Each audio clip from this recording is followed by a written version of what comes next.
Danny Cole had seen enough violence in his 34 years to last a lifetime. He had served as a combat medic in the border wars, watching friends die in the cold emptiness of space. He had held men as they took their last breaths and promised their families he would never forget them. When his service ended, he swore he would never again put himself in the path of danger. He wanted a quiet life. He wanted peace. That was how he ended up hauling cargo across the galaxy aboard the Steady Horizon. The work was simple and honest. Pick up goods at one station, deliver them to another, collect payment, and repeat.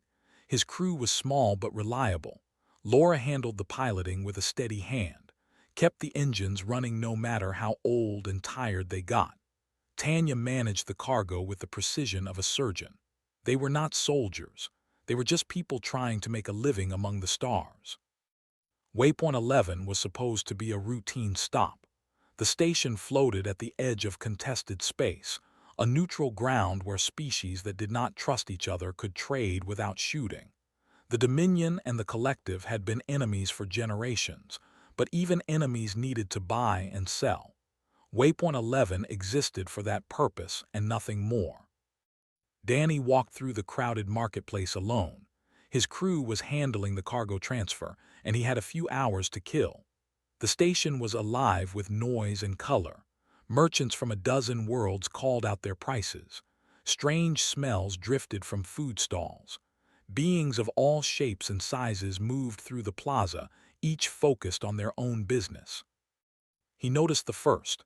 They were hard to miss. Tall and slender, with pale blue skin that seemed to glow faintly in the artificial light. They had 4 eyes arranged in pairs, and those eyes saw everything. They moved through the crowd in a tight formation, their silver and violet robes marking them as important. Guards surrounded them, hands resting on weapons that hummed with barely contained energy. Danny did not know why dignitaries would be on a trading station like this. He did not care. Politics were not his concern anymore. He was looking for a place to buy a hot meal when the world exploded. The blast came from somewhere to his left. A wall of heat and sound hit him like a physical force, throwing him off his feet. He slammed into a merchant stall and crashed through it, scattering goods across the floor. His ears rang. His vision blurred. For a moment he was back in the war, back in the chaos of battle where death could come from any direction. Training took over. He pushed himself up, ignoring the pain in his ribs. The plaza had become a scene of horror. Bodies lay everywhere. Smoke filled the air. People screamed in languages he did not understand. The formation had been torn apart. Guards lay motionless on the ground. The dignitaries were scattered and wounded. Then he saw her. A child stood alone in the middle of the destruction. She could not have been more than 8 years old by human standards. Her pale blue face was frozen in terror. Her 4 eyes stared at something Danny could not see. She was not moving. She was not running. She just stood there like a statue. Danny followed her gaze and saw the second bomb. It was strapped to a support pillar 20 meters away. A light on its surface blinked red. Once, twice, 3 times. The blinking was getting faster. He did not think. There was no time to think. His legs were moving before his brain caught up. He sprinted across the debris-covered floor, shoving past panicked survivors. The child still had not moved. She was looking at death and she could not look away. Danny reached her just as the bomb exploded. He threw himself over her small body, wrapping his arms around her and pulling her down. He felt the blast wave hit his back like a hammer. He felt heat wash over him. He felt something punch through his flesh once, twice, 3 times. The shrapnel tore into him without mercy. Pain flooded his body. It was overwhelming, absolute, consuming. He had been wounded before, but never like this. He could feel blood running down his back, soaking through his clothes. He could feel the metal fragments buried in his muscles, grinding against bone. But the child beneath him was unharmed. He looked down at her face. Her 4 eyes were wide with shock. Tears ran down her blue cheeks. She was trembling, but she was alive. She was breathing. The shrapnel that should have killed her was buried in his body instead. Danny tried to smile. He wanted to tell her it would be okay. He wanted to tell her help was coming. But his mouth would not work right. His vision was going dark at the edges. The pain was fatting, replaced by a cold numbness that spread through his limbs. He heard shouting somewhere far away. Voices called out in the musical language of the hands grabbed at him, trying to lift him. He felt himself being moved, but it seemed to be happening to someone else. His body was no longer his own. The child was still looking at him. Her tiny hand reached up and touched his face. Her skin was cool against his cheek. She said something in her language, words he could not understand but somehow knew were meant for him. Danny wanted to stay awake. He wanted to see her safe. He wanted to know that his sacrifice had meant something. But his body had other plans. The darkness was closing in from all sides now. His heart was slowing. His lungs were struggling to pull in air. The last thing he saw before consciousness left him was her face. Pale blue skin, 4 luminous eyes. A child he had saved with his own blood. Then there was nothing. He did not feel them carry him away. He did not hear the commanders screaming for medical assistance. He did not see the dignitaries gathering around his broken body, their faces filled with something that looked like awe. He did not know that the child he saved was clinging to her mother, refusing to let go, crying his name even though she did not know it. Danny Cole drifted in darkness, somewhere between life and death. He had spent years running from violence. He had sworn he would never again put himself in danger. But when the moment came, when a child needed saving, all those promises meant nothing. Some instincts could not be buried. Some parts of who a person was could not be erased. Danny had tried to become someone new, but in the end, he was still the man who ran toward danger instead of away from it. The question now was whether he would live long enough to regret it. Danny woke to the smell of flowers mixed with something sharp and clean. His body ached in ways he had never experienced before. Every breath sent waves of dull pain through his chest. His back felt like it had been set on fire and then frozen solid. But he was breathing. His heart was beating. Against all odds, he was alive. He opened his eyes slowly, afraid of what he might see. The ceiling above him was not the metal plating of a station medical bay. It was carved stone, white and smooth, covered in flowing patterns that seemed to move in the soft light. Crystal panels lined the walls, filtering the illumination into gentle colors that shifted like a sunset. The bed beneath him was softer than anything he had ever felt, molding itself to his wounded body. This was not a human facility. This was not even human design.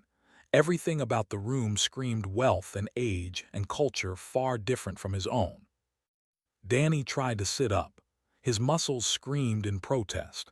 His arms trembled with the effort. Before he could push himself upright, gentle hands pressed against his shoulders and eased him back down. A face appeared above him, pale blue skin, 4 luminous eyes arranged in pairs. The being wore simple white robes that marked them as medical staff. Their expression was hard to read, but their touch was careful and kind. "You must rest," they said. Their English was accented but clear, each word pronounced with deliberate care. "Your wounds are healing, but you are not yet strong." Danny tried to speak. His throat was dry and rough. "Where am I?" "You are aboard the Ascendant Light, a vessel of the Dominion." The medical attendant adjusted something on a panel beside the bed. "You have been unconscious for 3 cycles. We were not certain you would wake." 3 cycles. Danny did not know how long that was in human time. Days, probably, maybe longer. He remembered the explosion. He remembered the child. He remembered pain beyond anything he had known. "The girl," he managed to say. "The child I saved, is she alive?" The medical attendant paused. Something flickered in their 4 eyes that Danny could not identify. "She is alive, because of you." Before Danny could ask more questions, a door he had not noticed slid open. More entered the room. Many more. They filed in silently, their robes marking them as people of importance. Silver and violet fabric shimmered in the crystal light. They arranged themselves around his bed in a loose circle, watching him with those strange four-eyed gazes. Danny felt suddenly exposed. He was wounded, weak, lying in a bed surrounded by aliens he barely understood. His instincts told him to find a weapon, to find an exit, to prepare for whatever came next. But his body would not obey. All he could do was watch and wait.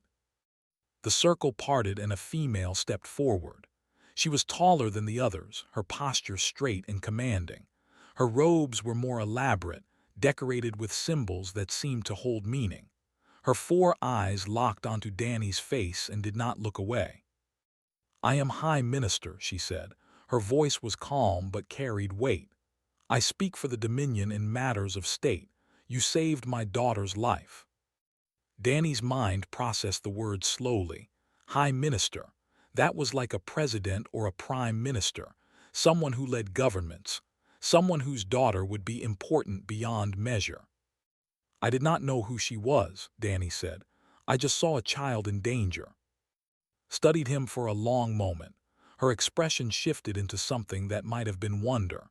"Yes, that is what makes your actions remarkable. You did not save her for reward or status. You saved her because it was right. You nearly died for a stranger." She turned and gestured toward the door.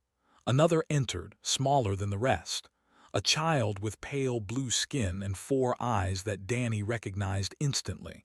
The girl from the marketplace. The girl he had shielded with his own body. She walked toward his bed with hesitant steps. Her robes were far more elaborate than the simple dress she had worn before. Jewels hung from her neck and wrists.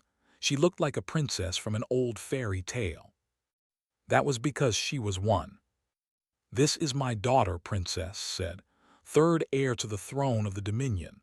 You saved her life at the cost of your own blood. This debt cannot be measured." Reached the edge of his bed. Her four eyes were wet with tears.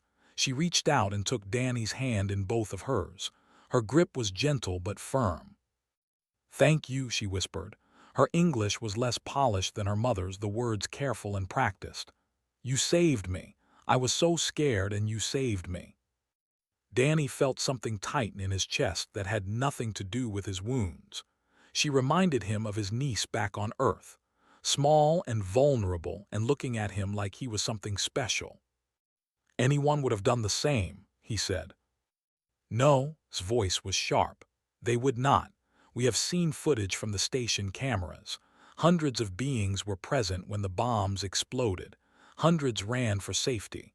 You were the only one who ran toward danger. You were the only one who thought of my daughter before yourself." She stepped closer to the bed. Her four eyes held his gaze with an intensity that made him uncomfortable. "Among my people there is a sacred custom called, when someone saves the life of another at great personal cost, a debt is created. This debt is binding and eternal. It ties the one who was saved to the one who did the saving. It ties their families, their peoples." She paused. "You have created a between yourself and my daughter, between humanity and the Dominion." Danny's head was spinning. He was just a cargo hauler. He was nobody. How could his actions have consequences this large? "I do not understand," he admitted. Smiled. It was a strange expression on her alien face, but somehow warm. "You will, in time. For now you must rest and heal. Everything else can wait." She turned and led the delegation toward the door. Only remained, still holding his hand. "Will you stay?" she asked. "Will you be my friend?" Danny looked at this alien child who gazed at him with such hope. He thought about his quiet life aboard the steady horizon. He thought about how far that life seemed now. "I will stay until I am healed," he said, "and we will see what happens after." Smiled. It was the first smile he had seen from her. It transformed her face into something bright and beautiful. Danny closed his eyes and let exhaustion pull him toward sleep. He was alive. He was surrounded by aliens who saw him as a hero. He had no idea what came next. But for the first time in years, he found himself curious to find out. Days passed aboard the Ascendant Light. Danny's wounds healed faster than he expected, thanks to medicine that seemed almost magical compared to human treatments. The shrapnel had been removed while he was unconscious. The torn muscles were knitting themselves back together with the help of devices he did not understand. Soon he could walk again, though every step reminded him of how close to death he had come. Princess visited him every day. She arrived with questions that seemed endless, her curiosity about humans bottomless. She wanted to know about Earth, about human families, about the foods he ate and the games he played as a child. Danny found himself telling her stories he had not shared with anyone in years.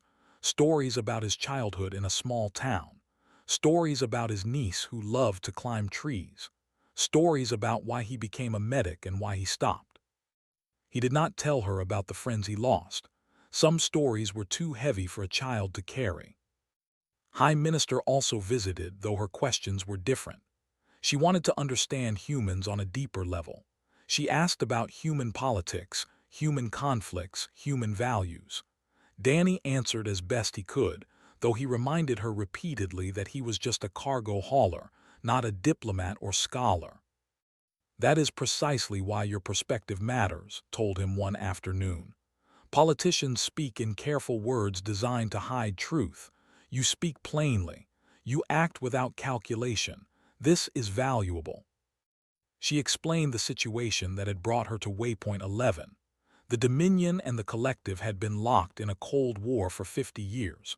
No open battles, but constant tension, trade sanctions, closed borders, assassinations disguised as accidents. Both sides were exhausted by the conflict, but neither knew how to end it. Had been part of secret negotiations. A group of moderate leaders from both sides had been working toward a peace agreement.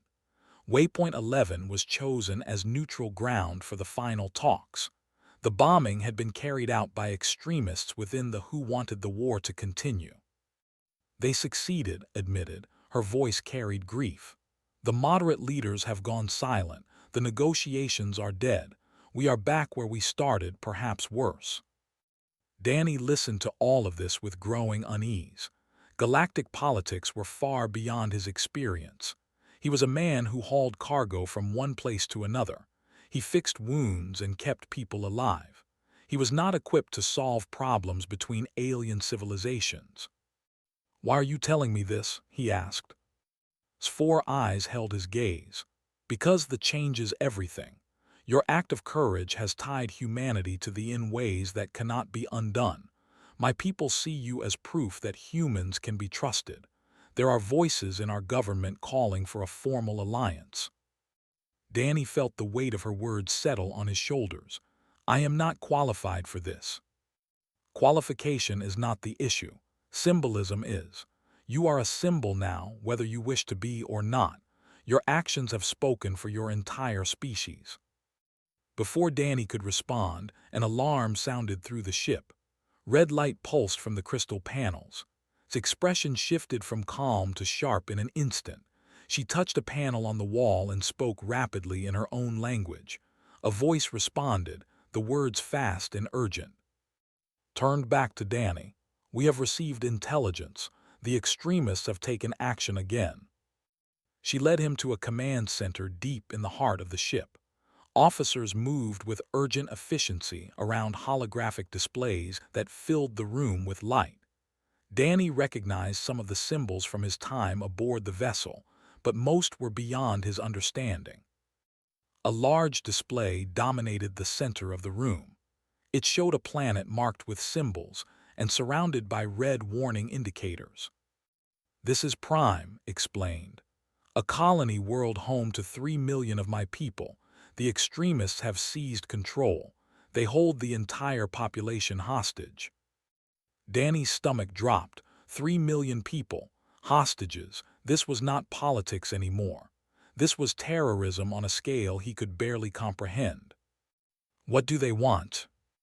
"They want us to abandon all contact with humanity. They want the declared void. They see your species as a threat to their plans." Hands clenched at her sides. "If we do not comply within 10 cycles, they will begin executions. 1,000 civilians per cycle until we surrender or they run out of prisoners. The command center fell silent. Every present was watching, waiting for her decision. Danny could see the conflict on her face. She was being asked to choose between her people and everything she had worked toward. "You cannot give in to them," Danny said quietly. Looked at him. "If I refuse, innocent people will die. If you give in, more innocent people will die later. Extremists do not stop when they get what they want. They see weakness and push harder." Danny had seen it before in the border wars. Groups that used hostages as shields always came back for more once they knew the tactic worked.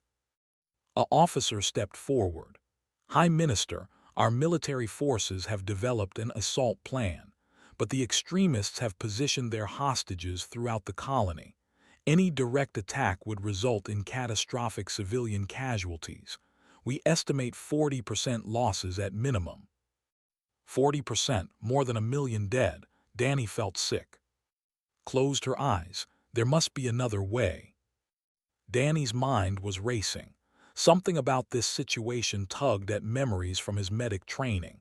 They were different from different biology, different weaknesses. "Tell me about he said suddenly. "Their physiology, what makes them different from humans?" The officers exchanged confused looks, but nodded for them to answer. "They are carbon-based like both our species," an officer said. "Similar sensory organs. Their hearing is more sensitive than ours, adapted for their dense atmosphere." Danny's heart began to beat faster. Sensitive hearing. He remembered a briefing from his military days about non-lethal weapons developed for crowd control. Sonic devices that could incapacitate targets without causing permanent harm. "How sensitive?" he pressed. "What frequency range?" The officer consulted a display. "They can perceive sounds from 200 to 30,000 hertz. Their optimal range is around 15,000 hertz. Exposure to concentrated sound waves in that range causes disorientation, nausea, and temporary paralysis." Danny smiled. It was not a pleasant smile. It was the smile of a man who had just found a weapon. "I have an idea," he said, "but I am going to need my crew." The crew of the Steady Horizon arrived aboard the Ascendant Light within 2 cycles. Laura came first, her pilot's instincts making her the fastest to navigate through the security checkpoints. Followed, his engineer's mind already cataloging every piece of technology he could see. Tanya brought up the rear, her calm presence a steadying force among the chaos. They gathered in a private chamber where Danny explained everything. The bombing, the princess, though the hostage situation on Prime, his plan. When he finished, silence filled the room. "Let me understand this correctly," Laura said slowly. "You want us to infiltrate an occupied planet, sneak past an army of extremists, and rescue 3 million hostages using sound?" "Essentially, yes." Rubbed his forehead. "Danny, we are not soldiers. We haul cargo. The most dangerous thing I have done in the past year is repair a coolant leak without proper gloves." "I know what we are," Danny replied. "That is exactly why this can work. They are expecting a military assault. They are prepared for tactics. They are not prepared for humans who do not think like warriors." Tanya had been quiet, her dark eyes studying Danny's face.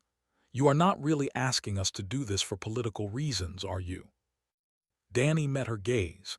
She had always been able to read him better than the others. "There is a little girl on this ship who held my hand and asked me to be her friend. She reminds me of my niece. If it were my niece down there on that planet, I would burn down the galaxy to save her. Those 3 million people are someone's family too." The room fell silent again. Then Laura sighed and shook her head with a small smile. "You always were terrible at staying out of trouble. What do you need us to do?" The plan came together over the next 2 cycles. Engineers worked alongside to construct sonic devices tuned to the frequency that would disable but leave humans unaffected. The devices were small enough to carry, but powerful enough to fill a large room with incapacitating sound. Laura studied the layout of Prime's capital city, memorizing patrol patterns and entry points. They had detailed intelligence about the extremist positions, gathered by surveillance drones too small to be detected. The information was good, but getting past the outer perimeter would still be dangerous. Tanya organized the equipment they would need: medical supplies for the hostages, communication devices that would work through jamming signals, emergency beacons in case everything went wrong. Danny spent his time with the military commanders, explaining human tactics that might seem strange to them: hit and run strikes, misdirection, using the enemy's expectations against them. They were used to formal warfare with clear rules. Humans had learned long ago that rules were suggestions when innocent lives were at stake. On the night before departure, Princess found Danny standing alone on an observation deck. The stars stretched out before him, countless points of light against the endless black. He was thinking about all the ways the mission could fail, all the ways his crew could die because of his plan. "You look sad," said, coming to stand beside him. "I am thinking too much. It is a bad habit." She reached into her robes and pulled out a small object. A crystal hung from a silver chain, glowing faintly with inner light. She held it out to him. "This is a protection charm. My grandmother gave it to me when I was very small. She said it would keep me safe," pressed it into his hand. "I want you to have it." Danny looked at the crystal. It was warm against his palm. "I cannot take this. It was a gift from your grandmother. And now it is a gift from me. You saved my life. This is the only way I can try to save yours." Her 4 eyes were bright with emotion. "You have to come back. You promised we would be friends. You cannot break that promise." Danny closed his fingers around the crystal. He had made many promises over the years, to friends who died anyway, to himself about the kind of life he would lead. Most of those promises had been broken by circumstance or choice. But looking at this child's face, he decided this would be one promise he would keep. "I will come back," he said. "I swear it." The stealth craft was a design, smaller than the steady horizon but faster and harder to detect. Danny and his crew boarded in silence. They had gone over the plan 100 times. Everyone knew their role. Now there was nothing left to do but act. High Minister was waiting at the boarding ramp. Her expression was carefully controlled, but Danny could see the fear beneath it. She was sending 4 humans to save millions of her people.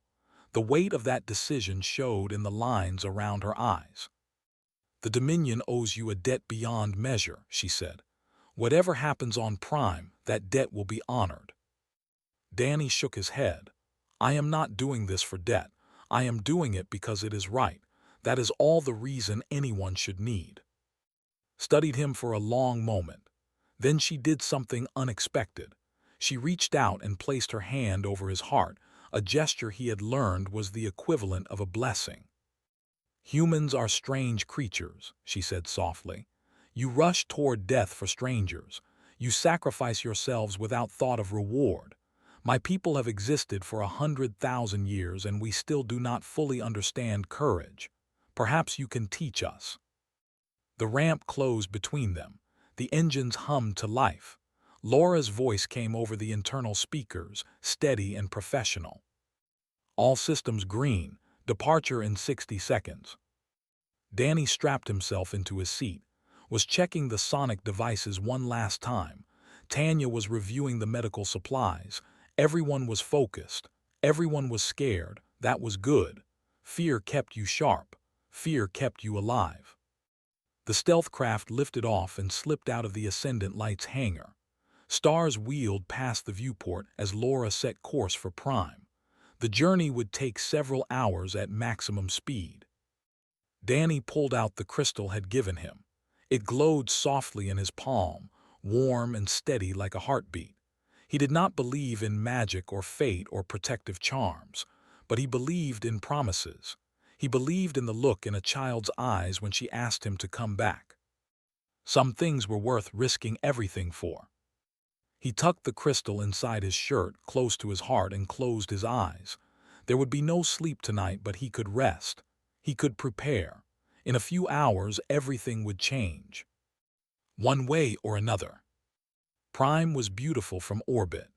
Blue oceans and green continents stretched beneath swirling white clouds. It looked peaceful, untouched by the horror happening on its surface. Danny watched it grow larger through the viewport and tried to remember why he had ever thought a quiet life was possible.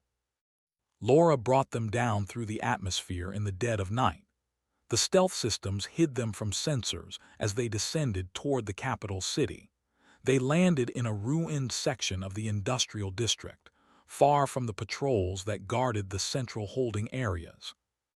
The team moved out in silence. Danny took point, his old military training returning like muscle memory, carried the sonic devices in a pack on his back. Laura had a small pistol at her hip, more for comfort than actual use. Tanya brought up the rear with the medical supplies. The streets were empty and dark. The extremists had imposed a curfew. Anyone caught outside was shot on sight.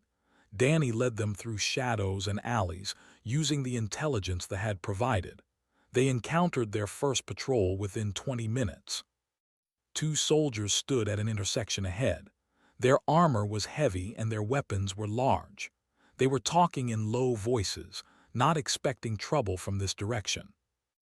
Danny signaled the others to stay back. He pulled one of the sonic devices from his pack and activated it.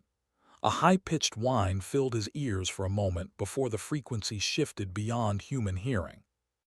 The effect on them was immediate.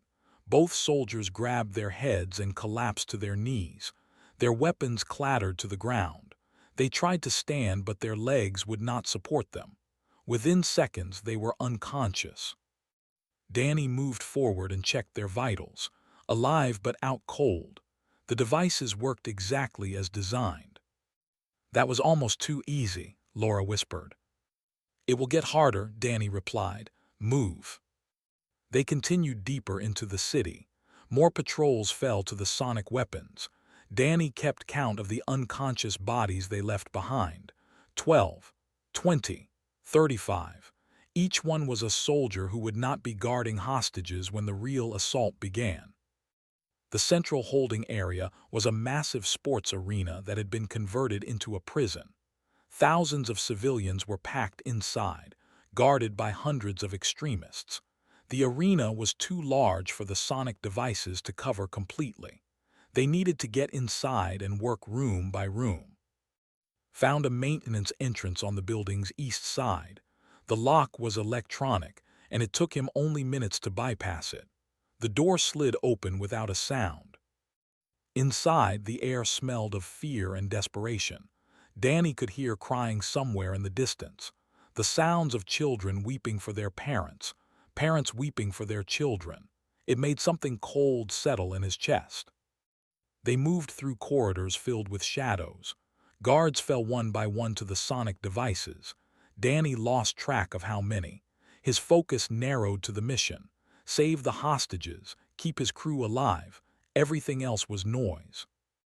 They were halfway to the main holding area when everything went wrong. A hidden explosive detonated behind them. The blast threw Danny forward and sent crashing into a wall. Debris rained down from the ceiling. Dust filled the air. Danny pushed himself up, ears ringing. "Report." "I am okay," groaned, but his voice was tight with pain. "My leg, something hit my leg." Danny crawled through the debris to his engineer. His right leg was twisted at a bad angle, not broken but badly injured. He would not be walking out of here on his own. "Laura, Tanya, cover us," Danny ordered. He pulled his arm over his shoulder and lifted him. The weight sent fire through his barely healed back, but he ignored it. Pain was just information. Information could be managed. They pushed forward slower now. Danny could hear shouting ahead. The explosion had alerted the soldiers were converging on their position. "Danny," Laura said urgently, We have maybe 2 minutes before they surround us. Danny made a decision. Take and Tanya. Get to the main holding area and free as many hostages as you can. I will draw their attention. That is suicide, Tanya protested. It is a distraction. Now go. He handed to Laura and grabbed the remaining sonic devices.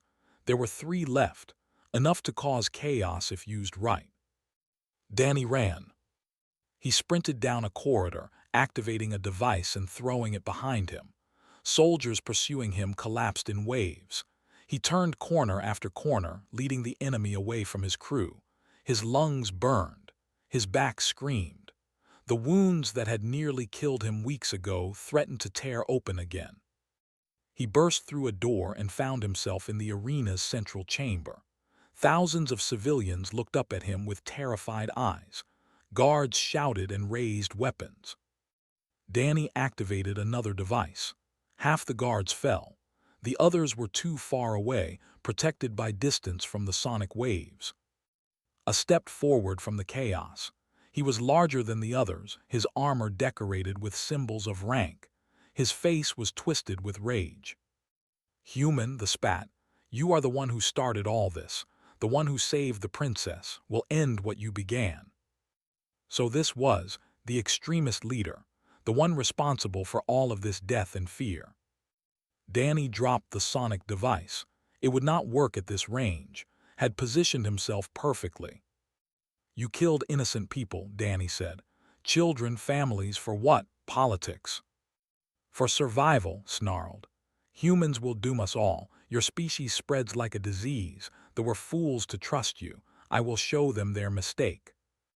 He lunged at Danny with a blade that hummed with energy. Danny dodged barely. His body was failing him. Weeks of recovery were not enough. He was slower than he should be. Weaker. Struck again. The blade sliced Danny's arm. Blood sprayed across the floor. Danny stumbled back. His vision blurred. He saw raising the blade for a killing blow. Then he saw something else. A structural support beside him, damaged by the earlier explosion, cracked and ready to fall. Danny threw himself at the support. His full weight crashed into it. The crack spread. The support groaned. And then it collapsed. Metal and stone came down on like a hammer. The extremist leader disappeared beneath tons of debris. His scream was cut short. Danny lay on the floor, gasping for breath. His arm was bleeding badly. His back felt like it was on fire, but he was alive, was not. Gunfire erupted somewhere nearby, then stopped. Laura's voice crackled over his communicator. Danny, the military is here. They are securing the arena. He closed his eyes. The distraction had worked. His crew had freed enough hostages to create chaos. The forces had found their opening. It was over. Weeks later, Danny stood on the observation deck of the Ascendant Light. Earth hung in the viewport before him, blue and green and white. Home, a place he had not seen in years. Princess stood beside him, her small hand wrapped around his fingers. "Will you stay with us?" she asked. "The alliance talks are starting soon. Mother says you should be there." Danny looked down at her face. 4 luminous eyes, pale blue skin, a child he had saved with his blood, a friend he had made against all odds. "I will stay," he said. "Someone has to make sure humans and get along. Might as well be me." Smiled. It was the same bright smile she had given him weeks ago in the medical chamber. The smile that had made him care about something beyond his quiet life. Behind them, Laura and Tanya were talking with officers about trade routes and cargo contracts.